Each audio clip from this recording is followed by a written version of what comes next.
কেমন প্রার্থী চাই এটা তো বলবে আমি নয়, আমি একথা বলার যোগ্য ব্যক্তি নই।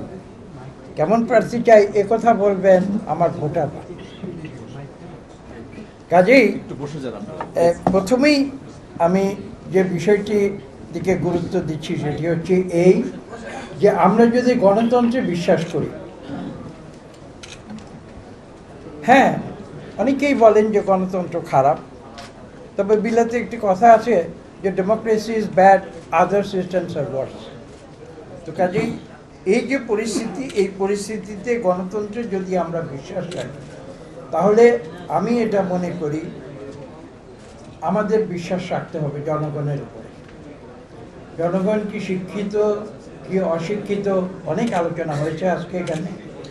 জনগণ কি যোগ্য কি অযোগ্য সেই প্রশ্ন আসতে পারে, কিন্তু গণতন্ত্রে বিশ্বাস করলে কিন্তু জনগণের উপরেই আমাদের আস্থা রাখতে হবে এবং তাদের মতামতকেই আমাদের দেখতে হবে। এর বাইরে আমাদের যাবার কোনো সুযোগ নেই। আমি একটি ছোট্ট গল্প দিয়ে আমার বক্তব্য শুরু করব। আজকে থেকে প্রায় 35 বছর আগের কথা, 1991 সালের জানুয়ারি মাস।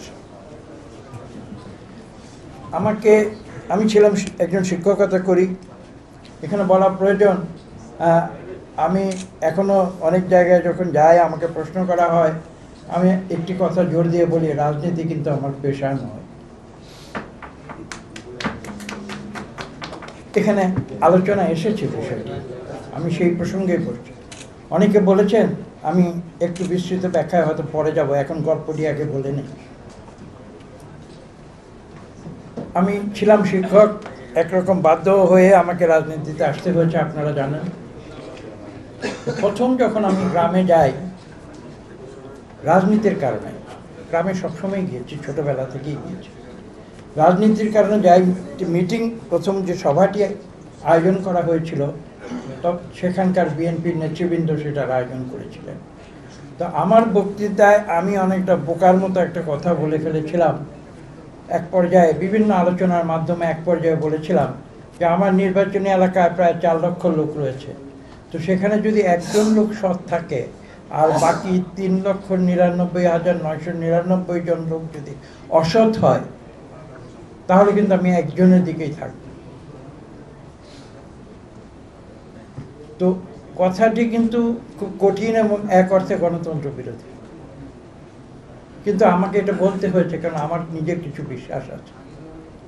মিটিং শেষ হবার সঙ্গে সঙ্গে আমার সেখানকার বিএনপির নেতৃত্বে যারা ছিলেন তারা আমাকে বললেন যে মঈন খান সাহেব, আপনি তো ইউনিভার্সিটি থেকে আসছেন এখানে, কিছু বুঝেন না, নির্বাচনের তো 12টা বাজাই। তো আমি তখন উত্তর দিয়েছিলাম যে আমি নির্বাচন করতে আসি নাই, আমাকে বাধ্য করা হয়েছে, এখানে একটা দায়িত্ব দিয়ে পাঠানো হয়েছে, আমি সেই দায়িত্বটি পালন করতে এসেছি এবং আমি যে কথাটি বলেছি আমি বিশ্বাস করি এটা আমাকে প্রদত্ত দায়িত্বের একটি অংশ, সেই কারণে আমি কথাটি বলেছি। এখানে দেশনেত্রী বেগম খালেদা জিয়ার কথা উল্লেখ করতে হয়, আমি আলাদাভাবে উল্লেখ করছি না। বিষয়টি কিন্তু আসলে সেই জায়গায় আজকে যত আলোচনা হয়েছে তার মূলে কিন্তু এই একটি বিষয়। সমস্যাটি হচ্ছে আজকে কি, পথ বাণিজ্যের কথা এসেছে, মনোনয়ন বাণিজ্যের কথা এখানে আপনারা বলেছেন, এখানে খোলামেলা আলোচনা। এখন তো আর 5ই অগস্ট পূর্ববর্তী অবস্থা নেই, আমরা মনের কথা খুলে বলি। আমার বিরুদ্ধে আপনারা কথা বলেন, সেটাই তো জবাবদিহিতা। এই প্রবন্ধে কিন্তু জবাব দিয়ে দেওয়ার কথাও আছে। তো এখন সেই জবাবদিহিতার কথায় আরেকটি কথা আমি আপনাদের উল্লেখ করতে চাই। 1996 সালে দ্বিতীয়বার যখন নির্বাচনে যাই, আমি কিন্তু একজনের সমর্থন চেয়েও আমি আল্লাহর রহমতে আমি নির্বাচনে উত্তীর্ণ হয়েছিলাম। 96 সালে যখন নির্বাচনে যাই তখন পরিস্থিতি ঘোলাটে হয়ে গেছিল। ঘোলাটে হয়ে গেছিল এই কারণে যে তখন একটি আন্দোলন এসেছিল, কেয়ারটেকার গভর্নমেন্ট আসতে হবে নির্বাচনের সময়। তো সেই ঘোলাটে পরিস্থিতিতে তখন আরেকটি প্রশ্ন এসেছিল এবং আমি একটি নির্বাচনী সভায় তখন বলেছিলাম ঠিক একই রকম আগের বারের মতো 91 মতো। আমি বলেছিলাম একটি মিটিংয়ে যে আপনারা তো আমার জবাবদিহি চান, জবাবদিহির কথা আপনার আর্টিকেলে আছে, জবাবদিহি নিশ্চিত করতে হবে। আমি বলেছিলাম যে আমার ভোটাররা তো আমি প্রার্থী, আমার জবাবদিহি চান আপনারা, কিন্তু আমি কিন্তু শক্ত ভাষায় বলছি আমিও প্রার্থী হিসেবে কিন্তু ভোটারদের জবাবদিহি চাই। আমাকে তখন আমার নেতৃবৃন্দরা আবার ঠিক একইভাবে প্রশ্ন করেন, আপনি কি উল্টাপাল্টা কথা বলছেন? আমি উল্টাপাল্টা কথাই বলবো, কারণ আমার ভোটাররা যদি 5,000 টাকা, 1,000 টাকা বা 500 টাকার নোট পেয়ে অন্য জায়গায় ভোট দেয়, আমি কিন্তু তার জবাবদিহি নিয়ে প্রশ্ন। জবাবদিহি কিন্তু উভয় পক্ষে আছে। আল্লাহর রহমতে সেবারও আমি নির্বাচনে জয়লাভ করেছিলাম। নির্বাচনে জয়লাভ করতে পারি নাই যখন বাংলাদেশে একটি রেজিমেন্টেড নির্বাচন হয়েছিল। মানুষ 2018, 14, 18 আর 24 সালের নির্বাচন নিয়ে প্রশ্ন তোলে। আমি দুঃখিত, মানুষ কেন 2009 সালে 8 সালের যে ডিসেম্বরের যে নির্বাচন সেটা নিয়ে কেন প্রশ্ন তোলে? সেই 1/11 যে পরিকল্পনা, বিরাজনীতিকীকরণ, সেই সমস্যা আমি আজকে কিন্তু আবার নতুন করে দেখি। আমাকে ক্ষমা করেছি, আমাকে ক্ষমা করবেন। আমরা দেখতে পাচ্ছি তার একটি ইঙ্গিত আজকে নতুন করে এখানে চলে এসেছে। যদি সেটাই হয় তাহলে আজকে আমরা যে প্রশ্ন নিয়ে এখানে আলোচনা করতে এসেছি, কেমন প্রার্থী চাই, সেগুলো কিন্তু সব ভেস্তে যাবে। একটি রাজনৈতিক দলকে জবাবদিহিমূলক করার কথা বলেছেন ববি হাসান সাহেব, বলেছেন সাকি বলেছেন।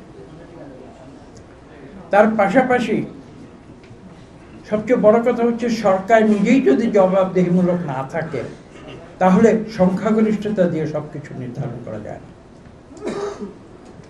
যে কারণে আমি বলেছি যে ডেমোক্রেসি ইজ ব্যাড। সমস্যা হচ্ছে যে আদার সিস্টেম আর ওয়ার্স, যে অন্য কোথাও এই মুহূর্তে আমাদের যাবার কোনো উপায় নেই। এবং গণতন্ত্র যদি আমরা সত্যিকার অর্থে বিশ্বাস করি, সেই বিশ্বাসটা কিন্তু আমাদের রাখতে হবে সরকারের উপরে নয়, জনগণের উপরে। কেননা সরকার কিন্তু জনগণের, সার্বভৌমত্ব কিন্তু জনগণের। যখন একটা সরকার গঠিত হয়, সরকার ভুল করে, সরকার ভাবে আমরা বুঝি সার্বভৌমত্ব পেয়ে গেল। তারা ভুলে যায় যে এটা একটি নির্দিষ্ট সময়ের জন্য তাদের উপরে একটি দায়িত্ব দেওয়া হয়েছে, 5 বছর পর তাদেরকে কিন্তু আবার পরীক্ষা দিতে হবে। সমস্যার সৃষ্টি হয় কখন? যখন দেখা যায় যে এই সরকার তার দায়িত্ব সঠিকভাবে পালন করে নেই। সরকার যখন নিজেই উপলব্ধি করে পরের 5 বছর পরে পরীক্ষায় তারা পাস করতে পারবে না, ফেল করবে, তখনই তারা নির্বাচন ব্যবস্থাকে কুক্ষিগত করে। সেটাই হচ্ছে, এবং এটাই হয়েছে পরপর 3টি নির্বাচনে আপনারা দেখেছেন। কাজে আজকে আমাদের যে বিষয়গুলি নিয়ে ভাবতে হবে, আমি একটু একটু করে খুব সংক্ষেপে একটু একটু করে উল্লেখ করার চেষ্টা করব। প্রথম কথা হচ্ছে যেটা আমি বললাম, যে পদ, পদবি, ক্ষমতা এখন একটি রাজনৈতিক দলের সদস্য সে রাজনৈতিক দলের সদস্য হয়ে থাকতে চায় না, সে রাজনৈতিক দলের একজন নেতা হতে চায়। এবং আমি একটা মজার উদাহরণ দিয়ে বলি, আজকে থেকে বোধহয় 4-5 বছর আগে ঢাকা কলেজে একটি ছাত্র দলের কমিটি করা হয়েছিল, এবং সেই ছাত্র দলের কমিটিতে তখন এক্সিকিউটিভ কমিটির মোট সদস্য সংখ্যা ছিল 2000-এরও বেশি, সভাপতি থেকে শুরু করে 1000-2,000 বেশি। যখন আমার কাছে আসলে আমি বললাম যে এটা কিভাবে 2000-এর বেশি এক্সিকিউটিভ কমিটি, তাহলে আর কেউ বাকি আছে যাদের নাম কমিটিতে ঢুকানো হয় না? আমি কিন্তু খোলাখুলি কথা বলছি, কিছু মনে করবেন না। আমি প্রশ্নটি করেছিলাম, এক্সিকিউটিভ কমিটির সদস্য সংখ্যা যদি 2000-এর উপরে হয়, তাহলে কি আর কেউ বাকি আছে কোনো ছাত্র কলেজে যেটা বিএনপি করে যাদের নাম সেই কমিটিতে ঢুকানো হয় নাই? তো এখন এটাই হচ্ছে সমস্যা, পদবি। এমপি অনেকে বলেছেন ইতিমধ্যে, আমি সেটাই মনে করিয়ে দিচ্ছি, অনেকে বলেছেন এমপি হতে হবে। আমার জীবনের মুখ্য হচ্ছে এমপি হতে হবে, মন্ত্রী হতে হবে, আরও উপরে অনেক কিছু হতে হবে। তো এইটাই যদি জীবনের মুখ্য হয়, তাহলে তো রাজনীতি আর জীবনের মুখ্য হবে না। সমস্যাটি হয়ে গেছে সেই জায়গায়। আজকের পরিস্থিতি কি দেখছেন? আজকে কোথায় যাচ্ছে আমরা? এত বড় একটা আত্মত্যাগের পরে জাতি এখানে, আমি বলবো বাংলাদেশে নয়, বিশ্বে একটি ইতিহাস সৃষ্টি করেছে। তারপরে আজকে 6 মাসের আমরা কোথায় এসে যাচ্ছি? মানুষ কেন প্রশ্ন করছে? বুঝতে হবে যে বাংলাদেশের মানুষ বেসিক্যালি তাদের চরিত্রের মধ্যে, রক্তের মধ্যে রয়েছে অ্যান্টি এস্টাবলিশমেন্ট। আজকে আমার গলায় ফুলের মালা দিচ্ছে, কাল যখন আমি ক্ষমতায় যাব মানুষ আমাকে প্রশ্ন করবে, এবং এটাই হওয়া উচিত গণতন্ত্রে। আজকে এই যে একটি পরিস্থিতি সৃষ্টি হয়েছে বাংলাদেশে 6 মাসের মাথায়, এ থেকে উত্তরণের উপায়টা কি? এই আন্দোলনটি কেন হয়েছিল? একজন বক্তা বলেছেন ইতিমধ্যে, এই আন্দোলন যা কিছু বলি না কেন, 7টি দফা 9টি দফার কথা বলেছেন জেটলি সাহেব, এখানে কি মুখ্য উদ্দেশ্য কি ছিল এটা আমাদের বুঝতে হবে। এটা কিন্তু শুরু হয়েছিল কোটা আন্দোলন, এর বিশ্লেষণে আমাদের যেতে হবে। কোটা আন্দোলন দিয়ে শুরু হয়েছিল, পরবর্তীতে আমরা দেখেছি সরকারের যে নৃশংস যে অত্যাচার, জুলুম, নির্যাতন, হত্যা, তার ফলশ্রুতিতে সেটি একটি নির্দিষ্ট ধারায় সামনের দিকে যখন এগিয়ে যায়, এগিয়ে যাবার পরে সেটা তখন প্রথমে এক পর্যায়ে বলা হয়েছিল যে 3 জন মন্ত্রীকে পদত্যাগ করতে হবে। এই ধারাবাহিকতাগুলো আমাদের ভুলে গেলে চলবে না। তখন 3 জন মন্ত্রীর পদত্যাগ চেয়েছিল, তখন কিন্তু প্রধানমন্ত্রীকে বিদায় তারা চায়নি।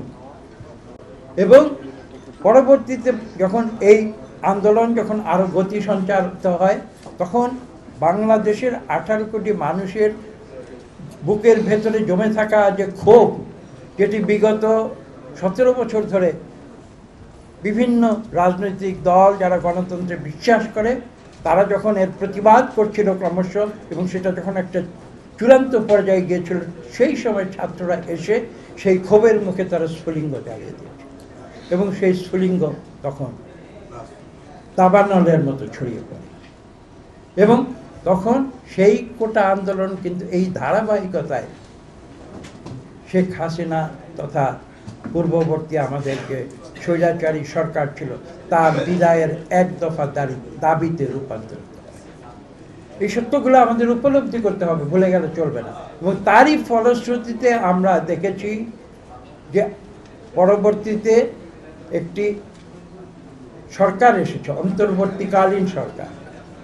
তাদের মূল দায়িত্বটি কি আমাদের বুঝতে হবে। বাংলাদেশের মানুষ কি চায় সেটা বুঝতে হবে।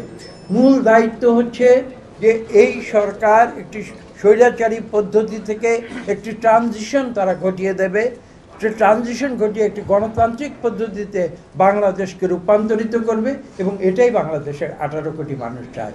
আমি যদি ভুল বলে থাকি আমাকে সংশোধন করবেন। কাজে আজকে এই একটির পর একটি সমস্যা কেন আবার নতুন করে আমাদের সামনে এসেছে এটা আমি বুঝতে পারছি না। ভাইস চ্যান্সেলর সাহেব সংস্কারের কথা উল্লেখ করেছেন। সংস্কার একটি চলমান প্রক্রিয়া। মানব সভ্যতার আদিম যুগে প্রথম যখন মানুষ এসেছিল পৃথিবী, তারপর থেকে আজকে পর্যন্ত তো আমরা এ পর্যায়ে সভ্য জগতে এসেছি সংস্কারের মাধ্যমে। সংস্কার তো কোনোদিন শেষ হবে না, এটা চলতেই থাকবে। কাজে আমি আগে সংস্কার করব তারপরে অন্য কিছু করব, এটা তো হতে পারে না। এটা মানব জীবন যতদিন প্রবাহমান থাকবে সংস্কার চলতেই থাকবে, সংস্কার চলতেই থাকবে। এবং এই চলমান সংস্কারের ভেতর দিয়েই কিন্তু আমাদের পৃথিবীতে আমাদের যে চলমান কার্যক্রম সেটা পরিচালনা করে যেতে হবে। এবং আজকে সংস্কার শেষ করে তারপরে নির্বাচন হবে, তারপরে গণতন্ত্র হবে, এটা কোনো যুক্তির কথা হতে পারে না। আমাদের যে অবশ্য করণীয় যে সংস্কারগুলো রয়েছে, অত্যাবশ্যকীয় যে সংস্কারগুলো রয়েছে, অবশ্যই আমরা সেগুলো করবো। আজকে কি নির্বাচন করা হয়ে গেলে তারপরে কি সংস্কার বন্ধ হয়ে যাবে? এটা তো কোনো কথা হতে পারে। নির্বাচনের পরেও সংস্কার হবে। কাজে আজকে সেই দৃষ্টিভঙ্গি নিয়ে আজকে আমাদের এগিয়ে যেতে হবে। কিন্তু যে মূল কথাটি যেটা ভুলে গেলে চলবে না, আমি একটু পুরনো ইংরেজি কথা বলি, সেখানে আছে পাওয়ার করাপ্টস, অ্যাবসলিউট পাওয়ার করাপ্টস অ্যাবসলিউট। সেই কথাটি আসছে। সমস্যাটি কেন হয়েছে আমি আরেকটু ব্যাখ্যা করে বলি। আমাকে সময় হয়তো এত নেওয়া ঠিক হবে না, তারপরে বলছি, একটি কথা বলছি যে বাংলাদেশে এমন একটা সিস্টেম এখন তৈরি হয়েছে, সেটা হচ্ছে যে power is the depository of all resources. অর্থাৎ আপনার হাতে যদি ক্ষমতা আসে, বাংলাদেশের সমস্ত ধন সম্পদ বিত্ত সব আপনার। আমরা দেখেছি। কাজেই এই মোহ থেকে জাতিকে বের হয়ে আসতে হবে, বা রাজনৈতিক দলকে বের হয়ে আসতে হবে, বা প্রার্থীদের বের হয়ে আসতে হবে, এমনকি ভোটারদেরও বের হয়ে আসতে হবে। আমি এটাই বিশ্বাস। ক্ষমতা সর্বগ্রাস। আমি তো কয়েকদিন আগে, আমাদের তো রাজনীতিক হিসাবে অনেক অড কাজ করতে হয়, বললে হয়তো আপনারা বিশ্বাস করবেন না। কয়েকদিন আগে আমাদের গ্রামে সন্ধ্যার পরে ওয়াজ মাহফিল হয়, সেখানেও আমাকে দাওয়াতে যেতে হয়। ওই যে একটা কথা আছে না, যে রাজনীতিক এমন একজন ব্যক্তি, ওই সব কাজই করে, কোনোটা বাদ দিতে পারে না। তো সেখানে এক পর্যায়ে আমি, মাওলানা সাহেবরা অনেক চমৎকার বক্তব্য দিচ্ছিলেন। আমি এক পর্যায়ে আমাকেও বক্তব্য দেওয়ার সুযোগ দিচ্ছিলাম, যে আমি তো ধর্মীয় কথা খুব বেশি বলতে পারবো না, আমি ইসলাম ধর্মের একটু ইতিহাসের একটি উদাহরণ আমি আপনাদের সামনে তুলে ধরতে চাই। সেটা হচ্ছে খলিফা উমরের কথা। তিনিও তো ক্ষমতাবান ছিলেন, প্রায় অর্ধেক বিশ্বের মালিক ছিলেন। তিনি তো রাতের অন্ধকারে তার তাঁবু থেকে বের হয়ে তিনি মক্কা মদিনাতে ঘুরে দেখতেন যে তার কোন নাগরিক কষ্টে আছে। এটাই তো তার কাজ। তার কি ক্ষমতা ছিল না? সেই ক্ষমতার কারণে তিনি কি সমস্ত বিত্ত বৈভব, হাজার হাজার কোটি টাকা লুণ্ঠন পাচার, তিনি কি তাই করেছিলেন? তো কাজে এইখানে